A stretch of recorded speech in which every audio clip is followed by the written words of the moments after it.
la prière chrétienne par excellence, c'est le Notre Père. Alors, ça aurait été la solution de facilité de vous parler du Notre Père, en quelque sorte. Mais je me suis dit, je risque de trop me répéter par rapport au reste. Donc, je vais m'y prendre un petit peu autrement. C'est plus la prière chrétienne par rapport à la prière non chrétienne. Et du coup, alors je parlerai un tout petit peu du Notre Père, bien sûr, mais c'est pas ce que je vais faire le plus. C'est d'essayer de comprendre qu'est-ce qui fait que notre prière est chrétienne ou pas chrétienne. Alors, il y a deux parties, c'est simple. La première partie, c'est sur la prière chez les non-chrétiens, et la deuxième partie, c'est la prière chrétienne. Voilà. Alors, la prière chez les non-chrétiens, je pense que c'est intéressant, en tout cas moi ça m'a intéressé de travailler un petit peu cette question-là, parce qu'on n'a pas le monopole de la prière, c'est quelque chose qu'on retrouve dans toutes les cultures, aussi la prière, mais alors donc il y a des prières qui n'en ont, là, mon premier paragraphe ce serait des prières qui n'en sont pas, mais ça peut nous rejoindre, donc par exemple, la méditation orientale, c'est pas de la prière, c'est de la méditation. On parle beaucoup de méditation, c'est très à la mode, mais c'est pas de la prière. Il faut distinguer la méditation orientale de la prière. Parce que la prière, a priori, on s'adresse à Dieu quand même, ou à un saint, ou voilà. Mais tandis que la prière orientale, non, c'est pas ça. La prière, enfin ce qu'on appelle dans l'hindouisme ou dans le bouddhisme. C'est pour ça que quelquefois on parle plus de méditation que de prière, parce que finalement c'est... Mais aujourd'hui, encore une fois, la méditation est très à la mode, même pour la guérison, etc. Mais ça reste très centré sur nous-mêmes. Hein? Et je pense qu'une première chose d'une vraie prière, c'est que c'est pas centré sur nous-mêmes. C'est quelqu'un qui disait que la prière, c'est pas se concentrer, c'est se décentrer. Et je pense que c'est ça. La première chose dans la prière chrétienne, c'est de se décentrer, se tourner vers quelqu'un d'autre, pas regarder son nombril, et voilà. Et du coup, ces prières qui n'en sont pas, ça peut nous aider aussi à pas tomber dans ce piège. Alors après, les personnes qui la pratiquent peuvent être de très bonnes personnes, etc. Et Jean-Paul II, alors j'en parlerai un petit peu, quand il a invité des représentants des religions pour prier pour la paix à Assise en 1986, il a appelé aussi des hindous et des bouddhistes. Mais donc ça c'est une première chose, je pense, qui est important d'avoir à l'esprit. Après, donc ça c'est... Il y a beaucoup de gens qui prient, mais on ne sait pas très bien qui prie. Alors il y a beaucoup de toutes sortes de religions, je pense notamment à l'Afrique, mais il n'y a pas que l'Afrique, hein, mais ça c'est très inscrit dans la personne humaine. Le fait, quand on est devant une détresse, de s'adresser à quelqu'un, alors... ça m'avait un peu amusé, c'était un peu malicieux, mais je me rappelle très bien d'une classe de BTS à Châlons-en-Champagne, où on avait rencontré les jeunes. Alors il y en a qui proclamaient leur athéisme, etc. Voilà. Et puis après, on leur disait, si vous voulez, on vous donne des bouts de papier, et puis vous nous donnez vos intentions de prière. C'était les premiers à nous confier leur intention de prière. Bon, tant mieux, hein, tant mieux. Voilà. Et ça, ça vient du fait qu'on est créé à l'image de Dieu, et comme dit saint Augustin, tu nous as fait pour toi, et notre cœur est sans repos tant qu'il ne demeure en toi. Et quelqu'un disait aussi que voilà, la prière, c'était quelque chose de proprement humain. L'animal ne regarde pas vers le haut. Mais justement, quelque chose de très caractéristique de la personne humaine, c'est qu'elle peut regarder vers le haut.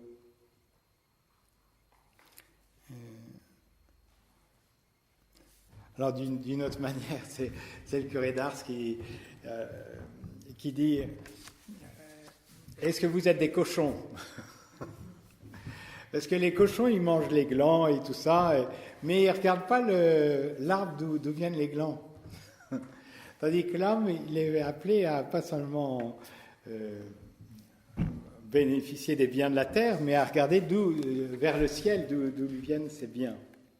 Donc, dans l'Ancien Testament, on voit beaucoup que dans les psaumes aussi, ou dans Isaïe, par exemple, vous regardez dans Isaïe au chapitre 45, quelquefois il se moque un peu des autres religions, qui ont des idoles en bois qui ne peuvent pas sauver. Il y a des psaumes aussi où ils se moquent un petit peu, ils respirent même pas. J'ai pas repris ces textes, mais ils se moquent un petit peu de ceux qui se tournent vers des formes d'idoles. Ceci dit, ces personnes qui prient, même si elles ne savent pas forcément très bien qui elles prient, elles peuvent nous édifier par leur zèle. Quelquefois, des personnes qui n'ont pas, dont la religion n'est pas très très claire, consacrent plus de temps à la prière que des chrétiens. Alors ça pourrait nous faire réfléchir quand même. Toujours dans ce même chapitre, par rapport aux religions, entre guillemets, mais où on ne sait pas très bien qui ont pris, Saint Paul invite à être assez vigilant quand même, de ne pas adorer des démons. Alors il en parle dans la première épître aux Corinthiens, au chapitre 8, au chapitre 10. Ce que les païens sacrifient l'offre aux esprits mauvais et non à Dieu. Or, je ne veux pas que vous soyez en communion avec des esprits mauvais.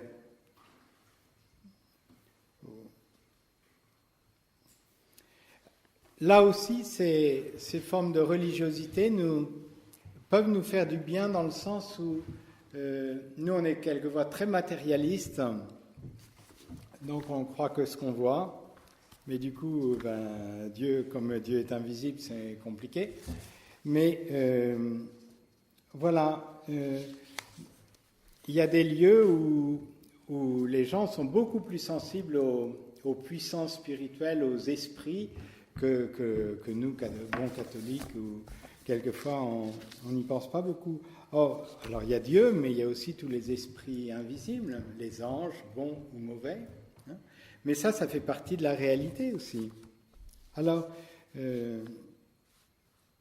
tous ceux qui prient de cette manière-là, même si c'est pas toujours très très clair, mais ils peuvent nous stimuler, à purifier notre prière et à nous tourner davantage vers l'invisible.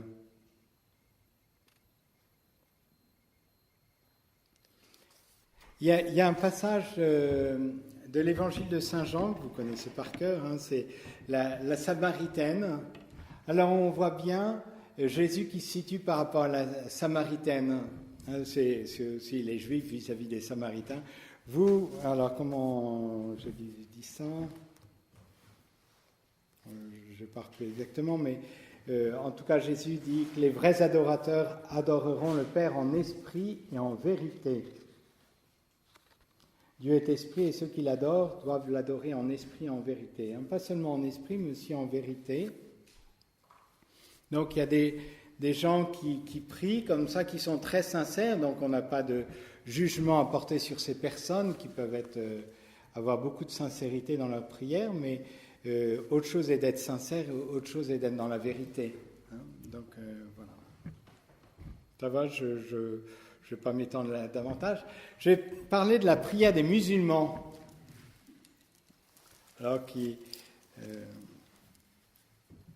y a un beau texte, je ne vais pas le lire en entier, mais il y a un beau texte de Pierre Claverie, qui a été béatifié il n'y a pas très longtemps, qui était évêque et qui a été assassiné. Et alors qu'il disait ça, alors je vous lis quelques lignes de Pierre Claverie maintenant, et puis après, quand on abordera la prière chrétienne, parce que justement, en vivant dans un monde musulman, ça lui permettait d'apprécier aussi ce qu'il pouvait y avoir de beau dans la prière des musulmans, mais aussi de voir qu'il y avait un abîme entre la prière des musulmans et la prière chrétienne. Pour moi, c'est très instructif de vivre dans un monde de priants. À la différence d'autres civilisations, alors ils pensent à l'Europe, entre autres, je vis dans un monde de priants. La prière marque toute la vie collective, du matin au soir. Je ne dis pas que tout le monde prie, mais tout le monde est appelé à prier. La prière est là tout le temps, et du matin au soir. L'appel à la prière 5 fois par jour, la prière de l'aube, la prière du lever du soleil, la prière de midi, la prière de 15-16 heures, la prière du coucher du soleil. Et alors, il y a l'appel à la prière. Alors, vous pourrez y penser peut-être. Vous n'êtes pas obligé de reprendre cette prière des musulmanes, mais le matin, je me rappelle quand j'avais fait un pèlerinage à Jérusalem, alors ça m'avait beaucoup marqué le matin, très bonne heure, l'appel à la prière. Et alors, à 4 heures du matin, c'est « La prière vaut mieux que le sommeil ». Donc la prière vaut mieux que le sommeil. Il le dit 2 fois. Et voilà. Alors, c'est vrai que dans cette prière musulmane, il y a l'aspect du rituel qui est très important, avec le fait de se tenir debout, de s'incliner, se mettre à genoux, se prosterner, se réincliner, se redresser, etc. Mais je crois que ça serait un peu facile de se moquer, alors que je pense qu'on a besoin de prier avec notre corps aussi. Alors bon, après, selon nos infirmités, quand vous serez vieux comme moi, vous verrez, mais je pense que c'est important aussi, ce signe concret par notre corps, la prière debout. Ah, vous savez, je pense que vous savez, pour nous chrétiens, par exemple pour nous ici, l'Angélus, pendant la semaine, traditionnellement, on le dit à genoux. Du samedi soir au dimanche soir, on le dit debout, parce que debout, c'est le signe de la résurrection. Alors bon, il y a des symboles comme ça, mais qui sont bons de... Et alors, les musulmans trouvent souvent qu'on manque de respect. Déjà qu'on ne prie pas beaucoup, parce que ils ont l'appel à la prière quand même 5 fois par jour, et puis ils trouvent qu'on ne prie pas beaucoup et qu'on manque souvent de respect à l'égard de Dieu. Et je crois qu'ils n'ont pas toujours tort. Alors après, c'est vrai qu'ils n'ont pas découvert que Dieu est Père, au sens où Jésus nous l'a appris, ça c'est vrai, mais voilà. Alors, à votre avis, est-ce qu'on peut prier avec les musulmans ? Non, alors, je vous cite le cardinal Jean-Louis Torrent, qui est décédé l'an dernier, qui avait une grande expérience. Et voilà ce qu'il dit. « Non, on ne peut pas prier ensemble, car ce serait alors du syncrétisme. Non, chacun a son expérience de Dieu et chacun va vers Dieu selon ses convictions. Ce que nous pouvons faire et que nous faisons très souvent quand il y a des réunions avec les musulmans, c'est être en silence. Chacun prie en silence, le silence devient prière. Chacun doit être fidèle à sa foi, pratiquer sa religion, mais en respectant la spécificité de chaque religion. » Donc, comme un musulman ne peut pas participer pleinement à la messe, il ne va pas aller communier, ce serait un non-sens. Nous, on ne peut pas non plus participer à une prière rituelle des musulmans quand ils sont alignés, etc. Ça serait... ça ne conviendrait pas. Alors, de fait, les musulmans croient en un Dieu unique, mais après, ils n'ont pas la même conception de Dieu que nous, hein, donc on ne peut pas... Alors, il y en a quelquefois qui voudraient presque qu'on élimine toutes les formules trinitaires pour avoir une prière ensemble, mais on ne va pas renier non plus notre foi pour prier avec eux. Je pense que ça... Et on ne peut pas... Aussi pour les musulmans, alors quelquefois ils disent si, Jésus le prophète, tout ça, oui, mais sauf que pour nous, c'est pas simplement un prophète, Jésus. Hein, donc c'est important aussi de rester vrai dans notre relation avec eux et de les respecter aussi, Alors, ça va, vous pourrez me poser des questions après. Parce qu'on n'a pas la même conception de Dieu. On n'a pas la même conception de Dieu. Donc on ne peut pas... si c'est une prière rituelle, eux, dans leur prière rituelle, ils ont des formules, etc. Alors, quelquefois, il y a des exceptions qui sont faites, mais ça peut toujours rester un peu ambigu. Alors, en tout cas, pas une prière liturgique à proprement parler, ça ne peut pas se faire. Mais de personnes qui se retrouvent et qui... Alors, je viendrai un tout petit peu après aussi pour la prière à Assise alors, Jean-Paul II avait essayé d'expliquer le sens du geste, le sens de cette prière. Alors, je vais parler d'abord, avant de parler de ça, je vais parler un peu de la prière des Juifs. Alors, je ne sais pas si pour vous c'est clair la différence dans notre situation vis-à-vis des Juifs ou des musulmans. Je vais dire les choses de façon un peu carrée, mais pour nous, les musulmans ont une vision déformée de Dieu. Hein. Ils ont voulu revenir au monothéisme en disant que les chrétiens avaient déformé avec Jésus, voilà. Mais pour nous, c'est quelque chose de déformé. Et du coup, on ne peut pas vraiment prier avec les musulmans. En revanche, on peut prier avec les Juifs. On est plus proche des Juifs que des musulmans du point de vue de la foi. Chez les Juifs, leur foi est incomplète, si je puis dire, mais elle n'est pas déformée. Si vous me permettez cette formulation parce que les Juifs, bon, ils sont pas accédés à la dernière étape de la révélation dans sa plénitude en Jésus, mais on peut prier les psaumes avec eux, il n'y a pas de souci. Alors même si nous, maintenant, dans la prière des psaumes, il y a une connotation, on pense à Jésus qui a prié avec eux, qui se les est appliqués, etc. Mais là, demain, on entre dans la semaine de prière pour l'unité des chrétiens. Et cette semaine de prière pour l'unité du chrétien, qui va du 18 au 25, jusqu'à la conversion de Saint Paul, elle est précédée, donc aujourd'hui, c'est une prière pour les Juifs.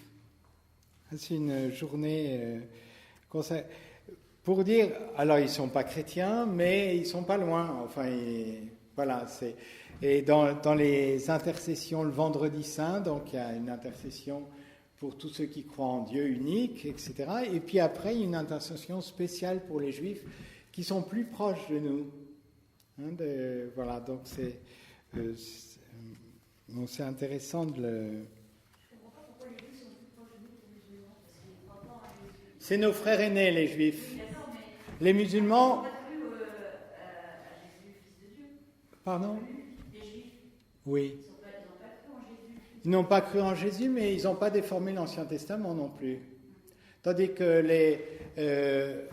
les musulmans, ils nous ont toujours passé à leur propre moulinette. Et nous, on peut se retrouver dans la Bible des Juifs, enfin dans l'Ancien Testament. On ne peut pas se retrouver dans le Coran. Il y a des choses, mais c'est à prendre et à laisser. Mais c'est une déformation. Hein, c'est un peu lourd ce que je dis, mais voilà, ils ont repris les choses à leur sauce.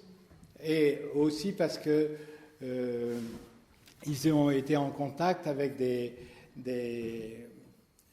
chrétiens hérétiques aussi à l'époque. Enfin, je n'entre pas dans le détail et je ne suis pas très compétent dans la matière. Mais autre chose est quelque chose qui est incomplet, autre chose est quelque chose de déformé.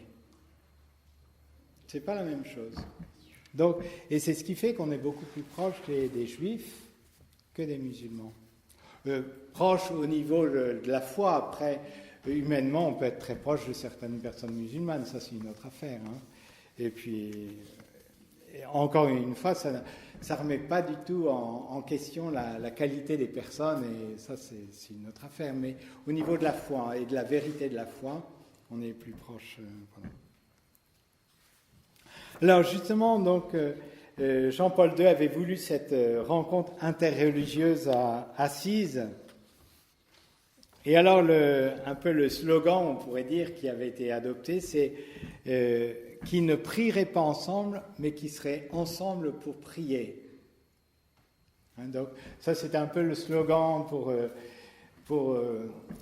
et de fait, donc, le matin, je crois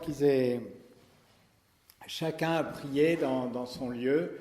Et puis après, il y a eu une prière où ils priaient sur une estrade, mais les autres étaient plutôt comme des spectateurs de cette prière, en quelque sorte, où ils priaient à l'intime de leur cœur vis-à-vis selon leurs convictions. Mais voilà, c'était pas une prière ensemble. Et donc, c'était un peu ce qui revenait beaucoup. Alors, qu'est-ce que je peux... Et l'idée... Alors, il y avait plusieurs... Jean-Paul II l'a expliqué à diverses reprises. Déjà, dans son idée, c'était important aussi de pouvoir être présent à la prière des autres en la respectant profondément, même si on a d'autres manières de prier. On peut ne pas être d'accord, mais autre chose est de ne pas être d'accord, autre chose est de ridiculiser les autres ou de les regarder de haut. Donc il y a ce respect vis-à-vis des autres. Et Jean-Paul II était convaincu, c'est ce qu'il dit, que la prière authentique change déjà le cœur de l'homme. Déjà, si chacun fait cette démarche intérieure de la prière, même si dans la sincérité, si ce n'est pas encore dans la vérité, ben déjà il y a quelque chose qui bouge en nous. Et il croyait alors, et ça c'est les pères conciliaires en avaient parlé, que l'Esprit Saint il travaillait le cœur de tous les hommes, hein, pas seulement des chrétiens. Donc voilà. Alors il est présent d'une façon un peu mystérieuse, mais il est présent aussi dans le cœur. On n'a pas le monopole de l'Esprit Saint.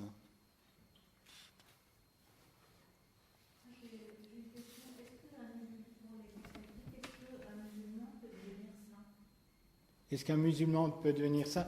On canonisera jamais un musulman, mais après, ce qui est clair, c'est que il y a des musulmans qui seront au ciel et des chrétiens qui seront en enfer. Enfin, en enfer, on ne sait pas combien il y en aura, mais c'est pas le simple fait d'être baptisé qui nous assure automatiquement l'accès au paradis. Il y a aussi mais ce qui est sûr, c'est à la dernière heure, c'est par rapport à la personne de Jésus qu'ils se positionneront et accepter que leurs fautes soient pardonnées par la croix de Jésus. La croix de Jésus est le point incontournable aussi pour rentrer au ciel. C'est par lui qu'on a le pardon des péchés, qu'on est sauvé. Et il n'y a pas d'autre sauveur que Jésus. Donc, mais oui, et heureusement, et encore une fois, Jésus a offert sa vie pour tous les hommes. Donc, et Jésus désire que tous aillent au paradis. Ça, c'est son désir. Après, c'est le secret du cœur de chacun où certains se ferment à cet appel et certains ne se ferment pas. Mais c'est mieux de connaître Jésus dès maintenant que plus tard. C'est pour ça qu'il y a l'évangélisation. Si on pensait que l'important c'est que chacun vive bien sa religion, ben à ce moment-là c'est plus la peine d'évangéliser. On laisse les musulmans être musulmans, mais on pense que non, il y a quelque chose de plus quand on découvre déjà Jésus maintenant. Je me suis posé la question en lisant la pièce de théâtre Pierre et Mohamed. Pardon ? Je me suis posé la question en lisant la pièce de théâtre Pierre et Mohamed. En fait, ça raconte l'histoire de Pierre Clavé et son chauffeur Mohamed, qui ont été assassinés en même temps.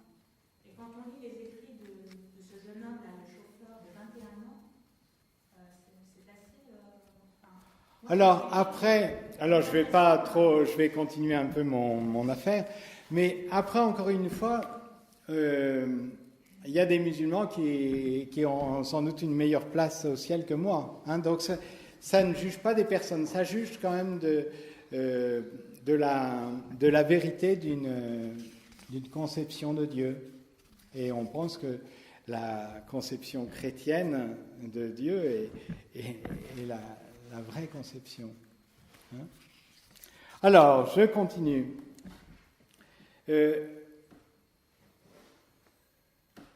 Alors, Jean-Paul II, oui, avait ça présent à l'esprit déjà quand il a réuni toutes ces personnalités religieuses à Assise, justement, d'avoir conscience que c'est justement les personnes qui croient en une réalité transcendante, pour dire que du coup sont peut-être aussi plus disposées justement à travailler pour la paix à leur niveau. C'était pas une réunion d'ordre politique, voilà. Mais en même temps, Jean-Paul II n'hésitait pas à affirmer que tous les hommes seront sauvés par Jésus. Et voilà. Bon, je saute quelques petites choses. Et j'en viens à la prière chrétienne. Alors, qu'est-ce qui fait qu'une prière est chrétienne ? Tout simplement parce qu'elle fait référence au Christ et parce que le Christ est le seul médiateur entre Dieu et les hommes. Alors, il y a un beau texte de Pierre Claverie. Après, je détaillerai un petit peu, mais il voit que je le cite, « Je crois que la prière chrétienne est toute différente de la prière musulmane. Elle naît de la rencontre avec le Dieu vivant, connu par Jésus ou connu par d'autres chrétiens. Et la prière se situe davantage, alors là je ne le cite pas textuellement, mais dans une relation avec Dieu. Et Jésus, justement, dans son évangile, nous enseigne à avoir une relation juste avec Dieu. D'ailleurs, dans l'Évangile, à un moment, Jésus dit mais de ne pas prier comme les païens qui rabâchent. Mais dans ce que dit Jésus, on peut prier quelquefois un peu comme des païens dans la mesure où c'est une prière purement machinale où notre cœur n'est pas associé, tandis que ce qui fait la valeur de la prière, c'est la valeur de notre attitude intérieure aussi vis-à-vis de Dieu.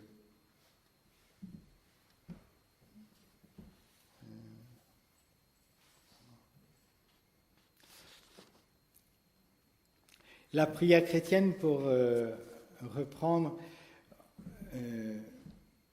on la retrouve aussi dans les doxologies. Alors, il y a la grande doxologie à la messe, par lui, avec lui, en lui. C'est toujours par Jésus, avec Jésus, en Jésus. Ou alors c'est la prière, la conclusion par exemple de la prière à la messe. C'est par Jésus-Christ, ton Fils, notre Seigneur, notre Dieu, qui règne avec toi et le Saint-Esprit. Donc ça c'est la prière chrétienne, c'est une prière filiale qui passe par Jésus, on pourrait dire.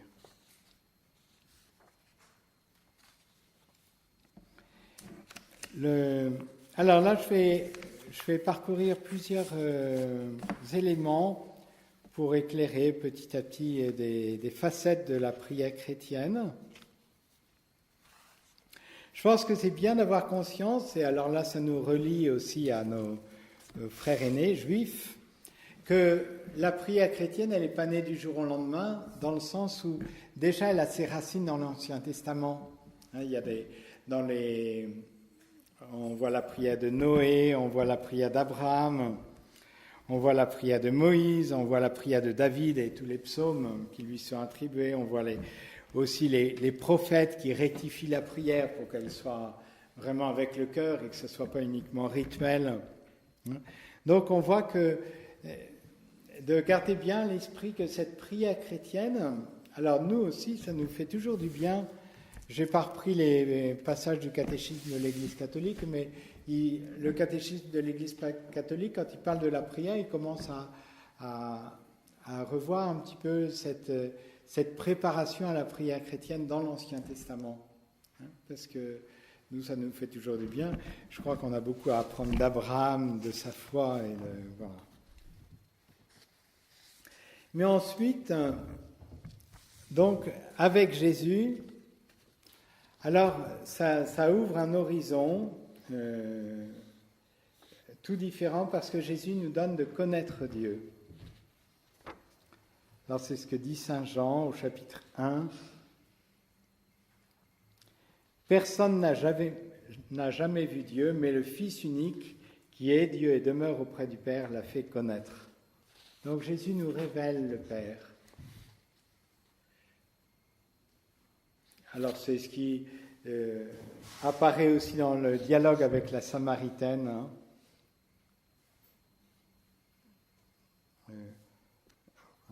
L'heure vient, et c'est maintenant où les vrais adorateurs adoreront le Père en esprit et en vérité. Donc,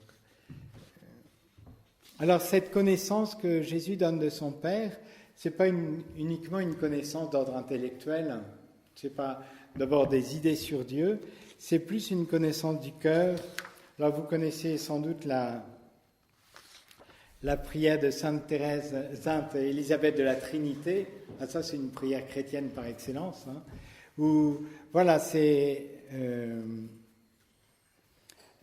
elle entre dans le mystère de Dieu par sa prière. Vous savez qu'il y a, pour connaître quelqu'un, il y a différentes manières de connaître quelqu'un. On peut savoir des choses sur quelqu'un et savoir des choses sur Dieu, mais c'est pas d'abord savoir des choses sur Dieu que Jésus nous a, qu'on doit à Jésus. C'est d'abord de connaître Dieu lui-même. Je peux dire de quelqu'un, ben voilà, c'est, je sais pas, 60% d'eau ou 65% d'eau, je sais pas, 30% de carbone. Mais voilà, c'est peut-être vrai, mais ça dit pas vraiment la personne quand même. Mais je peux savoir plein de choses de Dieu, mais passer à côté de la rencontre avec Dieu. Parce que, justement, c'est une connaissance vivante que Jésus nous donne de son Père. Et Jésus nous en a parlé, mais il nous a donné l'exemple aussi en priant lui-même dans l'Évangile. Du coup, les apôtres ont compris un petit peu. S'ils ont pu parler de Jésus comme du Fils de Dieu, c'est qu'ils l'ont vu dans son attitude, en particulier dans sa prière, quand il s'adressait à son Père. Alors petit à petit, ils ont compris un peu qui était Jésus. Je pense notamment à la prière au moment de l'agonie. Père, non pas ce que je veux, mais ce que tu veux. Et puis Jésus qui nous a enseigné cette prière, voilà, à plusieurs reprises dans l'Évangile, qui nous a donné le Notre Père. Alors donc, la prière chrétienne, c'est aussi parce que Jésus nous donne de connaître Dieu. Un autre aspect que je voudrais voir maintenant, c'est que la prière chrétienne, c'est aussi d'avoir la possibilité. Et c'est Saint Paul qui dit Alors vous pourrez relire peut-être le chapitre 8 de l'Épître aux Romains, hein, où Saint Paul nous dit « Mais nous ne savons pas prier comme il faut ». Mais heureusement, l'Esprit Saint nous est donné. L'Esprit Saint vient au secours de notre faiblesse. Et Jésus, justement, a répandu l'Esprit Saint pour que nous puissions dire « Abba, Père » aussi. Donc, Jésus ne nous a pas donné simplement de connaître le Père, mais il nous donne la possibilité de prier, et il nous donne la possibilité de prier en nous donnant son Esprit Saint.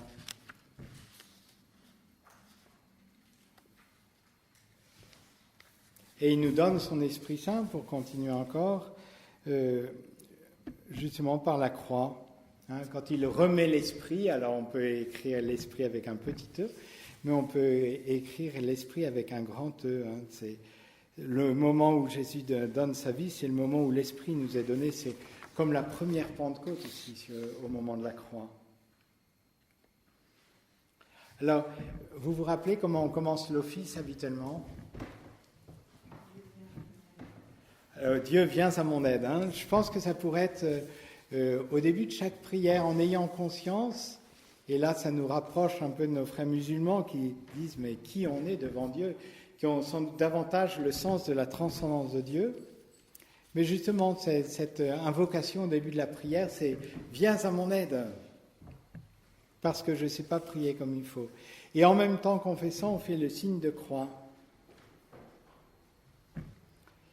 Il y a le cardinal Sarah qui dit des paroles assez vigoureuses à ce sujet-là. Pour le chrétien, prier, c'est entrer dans le mystère de la passion du Christ et de sa mort sur la croix, et supplier le Père avec lui pour le pardon des péchés des hommes et leur obtenir le salut éternel. Nous sommes donc bien loin de la prière de relaxation de type zen ou pseudo-bouddhiste qui est prônée par certains thérapeutes pour soulager le stress de l'homme occidental aux prises avec son angoisse existentielle. Donc voilà, au début de la prière, Dieu vient à mon aide et on fait un signe de croix, on se rappelle la croix de Jésus. Et la prière, c'est pas uniquement ça peut être un peu égocentrique de rechercher simplement une sorte de bien-être et voilà. La prière, on ne cherche pas d'abord le bien-être, on cherche la relation avec Dieu. Et la relation avec Dieu, elle n'est pas forcément si facile que ça pour nous qui sommes des créatures et a fortiori des créatures pécheresses. Alors Jésus, donc, qui nous donne de connaître son Père, qui nous donne son Esprit Saint, qui nous donne par sa croix, et qui nous donne de vivre une vraie relation d'amitié avec Dieu. Et c'est ce qui déroute quelquefois, que ce soit les musulmans ou les juifs aussi. C'est que quand Jésus nous dit « Je vous appelle plus serviteurs, mais amis », les musulmans se situent plus du côté du serviteur. Et alors, il y a une attitude qui est belle dans leur attitude d'adoration, mais la grâce qui nous est donnée par Jésus, c'est d'être vraiment les enfants de Dieu, et pas simplement les serviteurs, d'être vraiment dans la maison, et pas simplement au service de Dieu. Et d'avoir vraiment une relation d'amitié, une relation d'amour même avec Dieu. Je ne vous appelle plus serviteur, car le serviteur ne sait pas ce que fait son maître. Je vous appelle mes amis. Voilà. Alors ça, c'est quelquefois un peu déroutant pour certains musulmans, justement, de voir cette attitude de familiarité qu'on peut avoir avec Dieu. Mais vous savez qu'il y a les deux dons qui vont ensemble, le don de crainte et le don de piété. Le don de crainte, c'est quand même pas perdre de vue que Dieu est Dieu et que nous, on n'est pas Dieu. Et il peut y avoir une certaine désinvolture dans notre attitude vis-à-vis de Dieu, qui peut se traduire même dans notre position corporelle. Quelquefois, ça nous fait du bien de nous dire, bon, c'est bien, mais si j'étais devant quelqu'un d'important, est-ce que je me tiendrais comme ça ? Je pense que ça vaut la peine de se poser la question devant Dieu. Peut-être qu'on peut ne pas se tenir n'importe comment devant Dieu.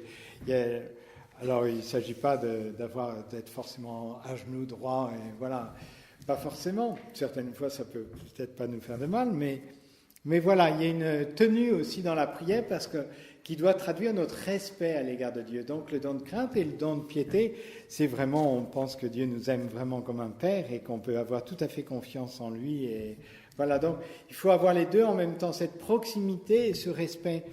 Je pense que c'est pareil avec vos enfants. Je pense que c'est bien qu'il y ait une grande proximité avec vos enfants et puis en même temps, c'est pas les enfants qui font la loi chez vous. Enfin, je pense, j'espère. Voilà, chacun a sa place. Et nous, on reste à notre place de créature quand même si on est enfant bien-aimé, mais voilà, on n'est pas à la place de Dieu. Donc il y a une attitude quand même de respect qui va contre une forme d'arrogance quelquefois ou de désinvolture qui sonne faux et qui peut beaucoup choquer à juste titre des musulmans ou des juifs.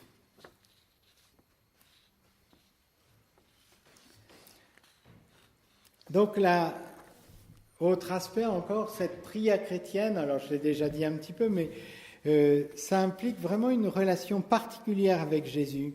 Hein, c'est saint Paul qui dit que nous sommes fils dans le Fils. Hein. C'est pour ça que les oraisons, souvent, c'est par Jésus. Hein.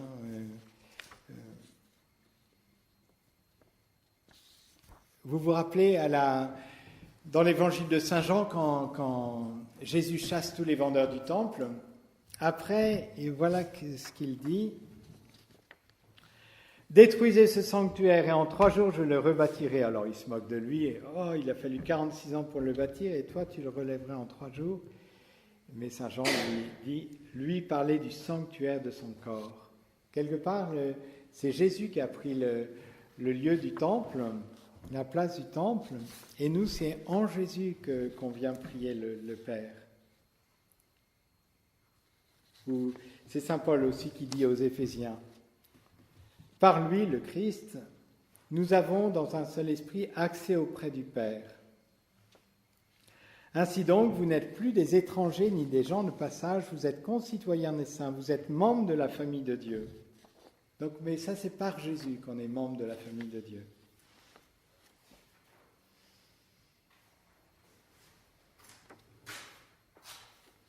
Donc la prière, c'est d'abord d'entrer dans une relation avec Jésus et par Jésus d'entrer dans une relation avec le Père.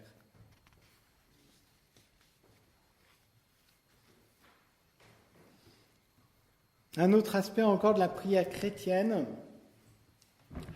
vous savez qu'à l'occasion de notre baptême, nous sommes devenus le temple de Dieu. C'est saint Paul qui nous dit, c'est dans la première épître aux Corinthiens au chapitre 3, « Ne savez-vous pas que vous êtes un temple de Dieu et que l'Esprit de Dieu habite en vous?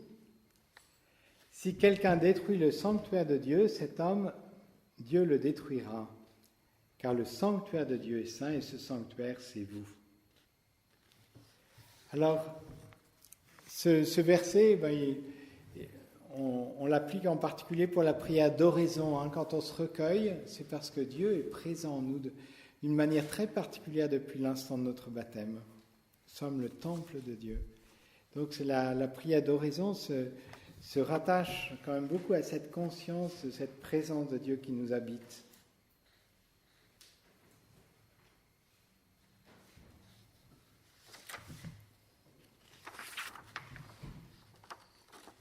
Un autre aspect que je n'ai pas du tout évoqué pour l'instant, c'est quand on dit Notre Père, il faut que c'est pas simplement Père, mais c'est notre. Et dans la prière chrétienne n'est jamais individualiste. La prière, elle nous met en relation avec Dieu, bien sûr, mais elle nous met en relation aussi avec les autres. C'est dans la prière qu'on peut retrouver... il y a une petite formule qu'on utilise... souvent à la fin du courrier, là, en union de prière, mais ça veut dire quelque chose. Voilà, on est unis entre nous à travers Jésus.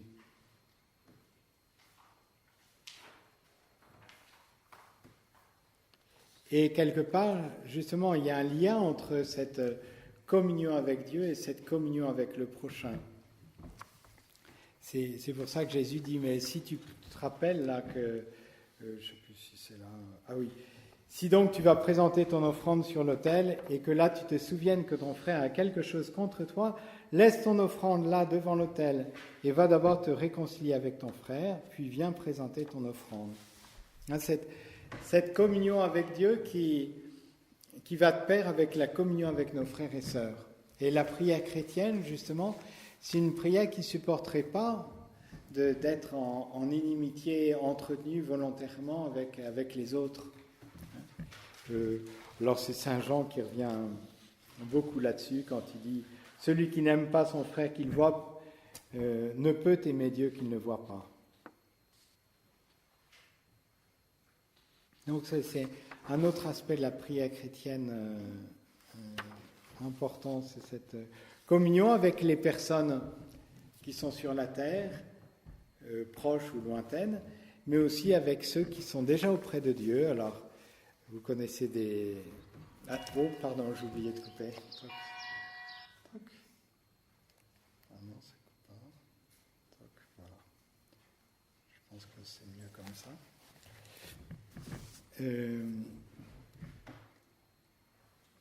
C'est en communion pas simplement avec les gens qui sont sur terre, mais aussi avec ceux qui nous ont quittés ou avec les saints.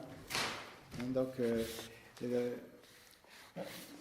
tout à l'heure, donc, c'était un verset de saint Paul qui disait qu'on était dans la famille de Dieu. Donc, la prière, c'est vraiment une rencontre familiale. Alors, au centre, c'est Dieu, bien sûr, comme on le voit dans l'Apocalypse. Mais on retrouve toute la famille en même temps, celle du ciel, celle de la terre, ceux qui nous ont déjà quittés.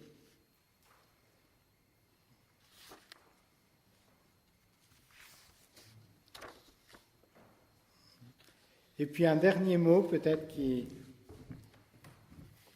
la prière chrétienne peut se vivre de multiples manières. On demandait au cardinal Ratzinger combien existe-t-il de chemins vers Dieu? Et donc sa réponse, autant que d'êtres humains. Voilà. Parce que chacun a une relation tout à fait personnelle avec Dieu. Et la prière, encore une fois, c'est une question de relation avec Dieu. Et la relation de chacun avec Dieu est un peu différente, ce qui est normal. Donc la prière, elle est très variée selon ce qu'on est, et puis selon... Voilà. Donc il n'y a pas une manière de prier chrétiennement, il y a diverses manières de prier chrétiennement, pourvu qu'elle passe toujours par Jésus et qu'elle soit dans l'Esprit Saint et orientée vers le Père. Voilà, alors si vous avez maintenant plein de questions, que des questions faciles.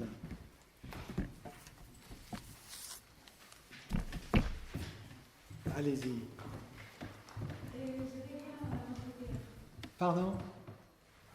Je reviens à la prière apprise par Jésus. Il nous a appris à prier avec notre Père. Et je voudrais, si vous pouvez nous résumer très court, parce que on peut faire un livre de chaque verset de notre Père. Du Notre Père. Oui. Parce que si je me souviens bien, il avait dit, c'est les apôtres qui l'ont demandé après notre vie. Donc il a dit, alors je vais vous apprendre. Alors vous allez prier ça. Et je pense que dans notre Père, il y a toute un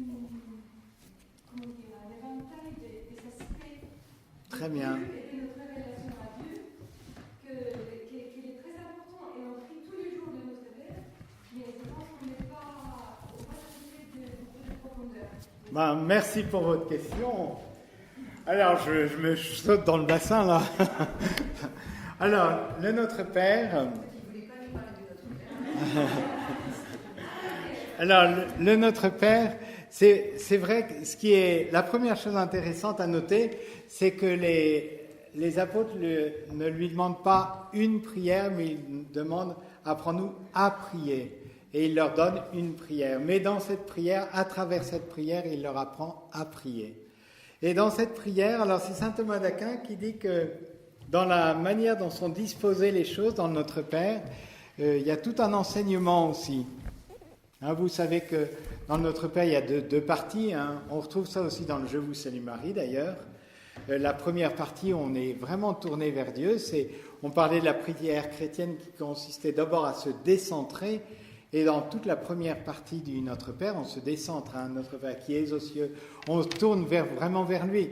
Après, dans la deuxième partie, donne-nous notre pain de ce jour, pardonne-nous nos offenses. Et voilà. Mais donc, déjà dans la formulation de la prière, c'est important de voir que la prière de louange n'est pas supérieure à la prière de demande, mais elle vient avant. La prière de demande est une très belle prière. Il ne faut pas mépriser la prière de demande. Parce qu'à partir du moment où on aime Dieu, on peut tout lui demander aussi. Et Dieu est content de nous accorder ce qu'il veut. Mais seulement elle vient à sa place.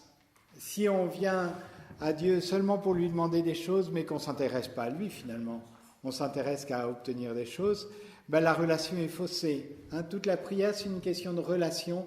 Et par la prière du Notre Père, Jésus nous apprend à avoir une relation ajustée avec Dieu. D'abord, chercher que ta volonté, que ton nom soit sanctifié, que ton règne vienne. Ça nous permet d'ajuster un petit peu notre attitude vis-à-vis de Dieu, de vouloir faire sa volonté. C'est pas d'abord vouloir que Dieu fasse notre volonté, mais d'abord essayer d'entrer dans le désir de Dieu. Je pense que ça, c'est vraiment la première partie du Notre Père où on se tourne vers lui, on se rend disponible entre ses mains et on désire le bien de Dieu en quelque sorte, si je peux m'exprimer ainsi. Voilà. Et puis la deuxième partie du Notre Père, alors on peut tout lui demander. On lui demande il y a différentes manières de présenter les choses, mais on lui demande pour aujourd'hui, pour hier et pour demain. Pour aujourd'hui, le pain de ce jour, de tout ce dont nous avons besoin. Il ne faut pas hésiter à demander à Dieu. Et puis après, par rapport au passé, justement, pardonne-nous nos offenses. Voilà, le passé est quelquefois difficile à... Mais voilà, de demander cette grâce à Dieu à travers la prière, de pouvoir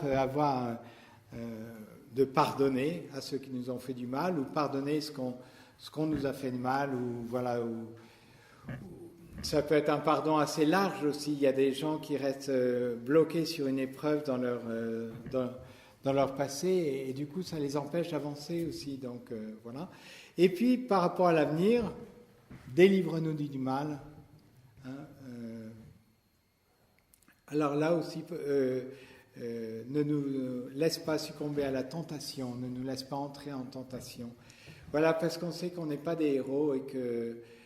Donc on peut tout lui demander parce qu'on a conscience aussi de notre faiblesse et on a la conscience que lui aussi désire qu'on soit sauvé et qu'on soit heureux. Alors, en très bref, voilà une petite présentation du Notre Père. Oui, mais je ne sais pas si vous voulez un peu plus. Mais voilà. Encore une fois, peut-être le cœur un petit peu de ce que j'essaie de dire, c'est que l'essentiel de la prière chrétienne, c'est vraiment dans une relation avec Dieu. Alors, il peut y avoir un aspect rituel, et je pense qu'on en a besoin aussi, comme dans la vie familiale, il y a des rituels qui ne sont pas forcément mauvais, mais le rituel est toujours au service de la relation.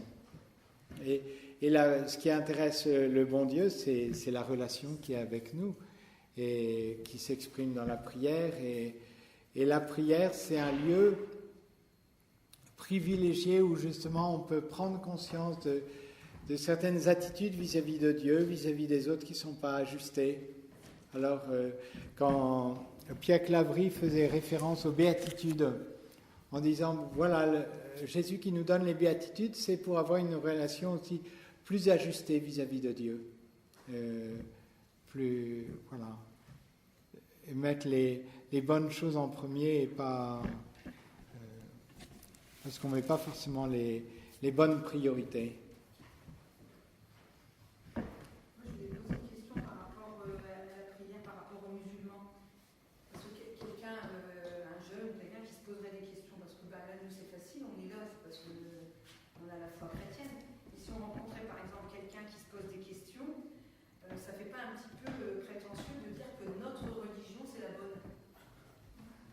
Alors, on n'est pas obligé de le dire comme ça.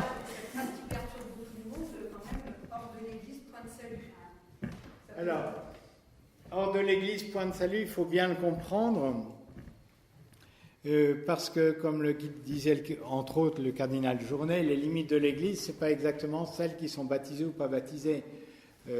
C'est pas aussi noir et blanc que ça. Mais...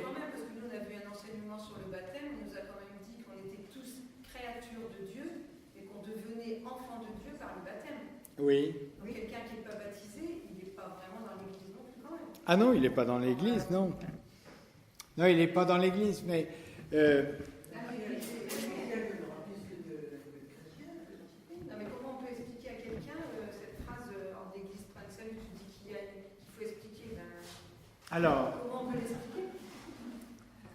Alors, il vaudrait peut-être mieux revenir à la phrase qui vient juste avant, qui est plutôt « Il n'y a pas d'autre nom sous le ciel par qui on puisse être sauvé que le nom de Jésus ». Mais justement, quelqu'un qui... C'est pas évident, quelqu'un qui ne connaît pas Jésus et que nous, on lui affirme que la vraie religion, la bonne religion, c'est la nôtre. Alors, je pense que... Ah, C'est ce que le Père qui nous a dit tout à l'heure. oui, alors après, il y a la question de la... Ben non. Alors après, il y a manière et manière de le dire. De toute façon, tu es pour rien si... c'est Jésus qui t'a appelé à être chrétienne. C'est pas ton mérite à toi, c'est d'abord le sien. Mais je pense que après, c'est dans la pédagogie sur la réalité. C'est vrai qu'en dehors de Jésus, il y a point de salut. Ça, c'est la réalité. Et que même le musulman qui sera sauvé, c'est par Jésus qu'il sera sauvé, parce que c'est parce que Jésus a offert sa vie pour lui, même s'il ne le sait pas encore, c'est quand même par ça qu'il sera sauvé. Après, il y a une manière de le dire.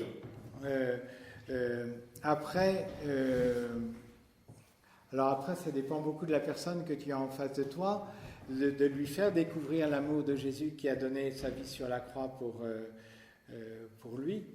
Je crois que c'est... mais tu ne vas pas lui dire d'entrée de jeu, de toute façon, tu es complètement à côté. Mais après, il y a ce qui est vrai, et puis après, il y a la pédagogie pour l'expliquer, pour que ça soit recevable aussi, ce qui est un peu différent. Donc, c'est deux manières de...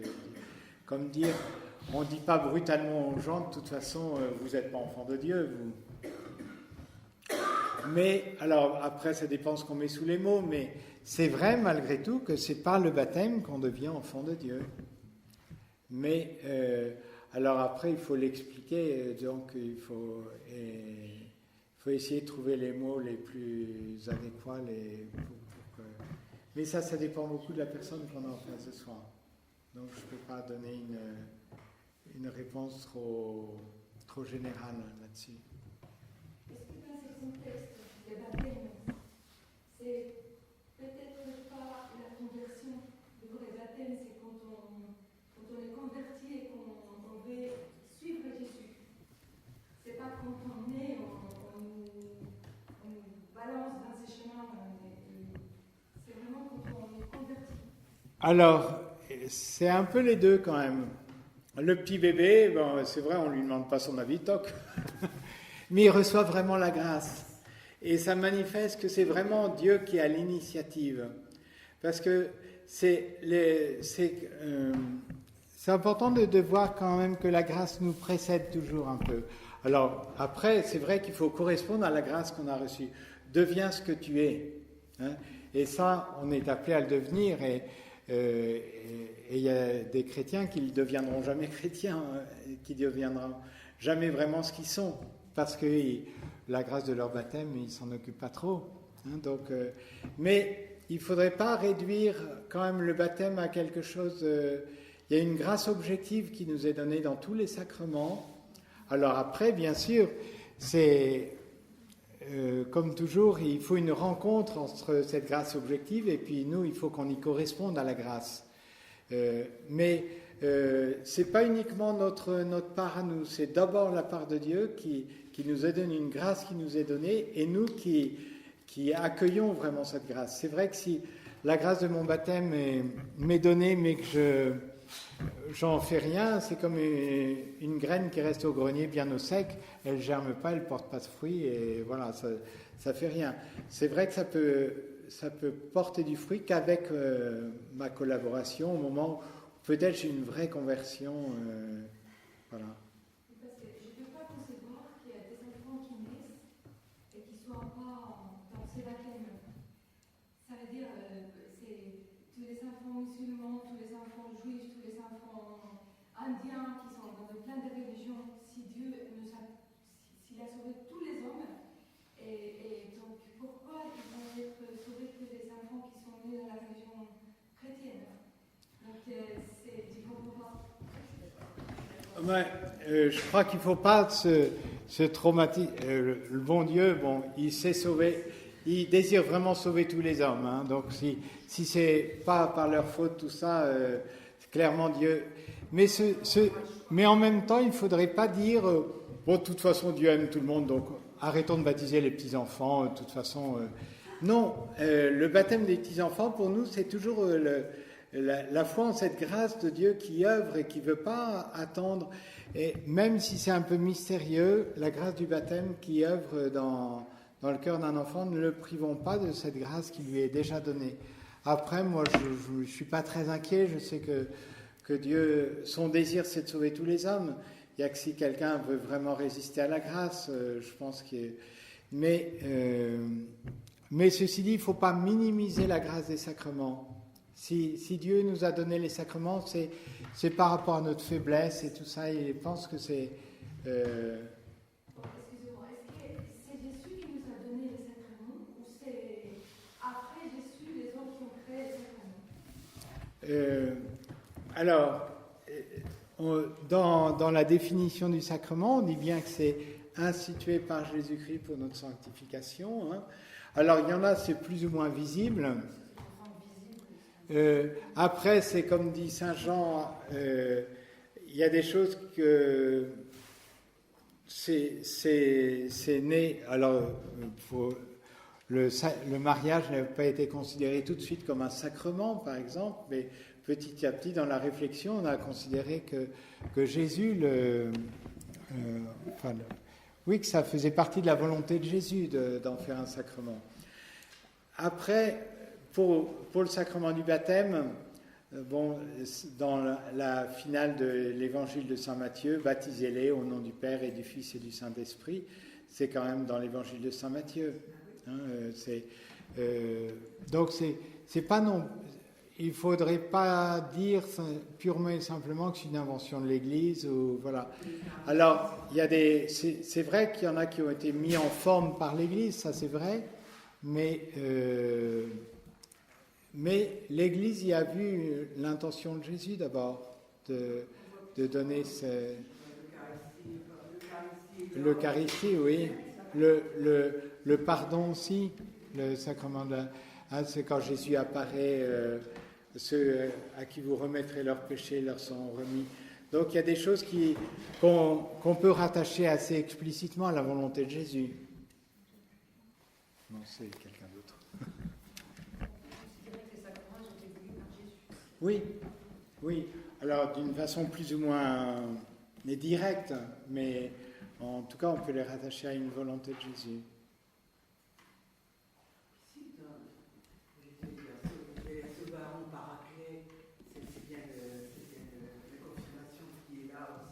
Oui, alors après c'est plus ou moins explicite, le sacrement de la confession c'est assez explicite, on retrouve le sacrement des malades dans la lettre de Saint Jacques, ou voilà, il y a des...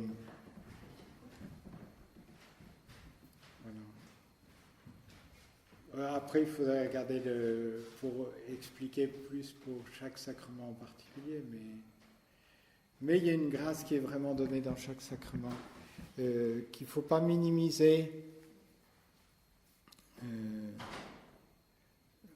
Oui, parce que c'est un signe qui est donné pour notre faiblesse, hein, une grâce qui nous est donnée pour notre faiblesse. Et je pense que c'est vraiment une grâce que d'avoir des sacrements.